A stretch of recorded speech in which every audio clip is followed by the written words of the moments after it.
জীবননগরে ছাত্রদলের বিক্ষোভ মিছিল ও প্রতিবাদ সমাবেশ অনুষ্ঠিত হয়েছে।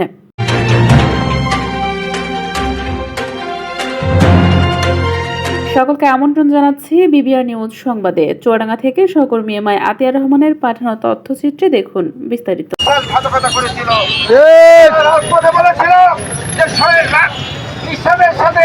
যারা নির্বাচনে যাবে তারা হবে জাতীয় বেঈমান।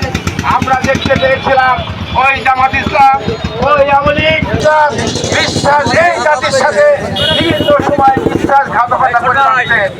আমরা দেখেছি যখন আমরা চুয়াডাঙ্গা জীবননগর উপজেলা পৌর কলেজ ছাত্র দলের উদ্যোগে বিক্ষোভ মিছিল ও প্রতিবাদ সমাবেশ হয়েছে।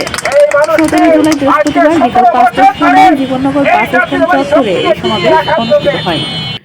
সংগঠন কর্তৃক মোব সৃষ্টি অপচেষ্টা, শিক্ষা প্রতিষ্ঠানের শিক্ষার সুষ্ঠু পরিবেশ বিনষ্ট করা এবং সারা দেশে আইন শৃঙ্খলা পরিস্থিতির অবনতির প্রতিবাদে জীবননগর উপজেলা পৌর ডিগ্রি কলেজ ছাত্রদলের বিক্ষোভ মিছিল ও প্রতিবাদ সমাবেশ অনুষ্ঠিত হয়েছে।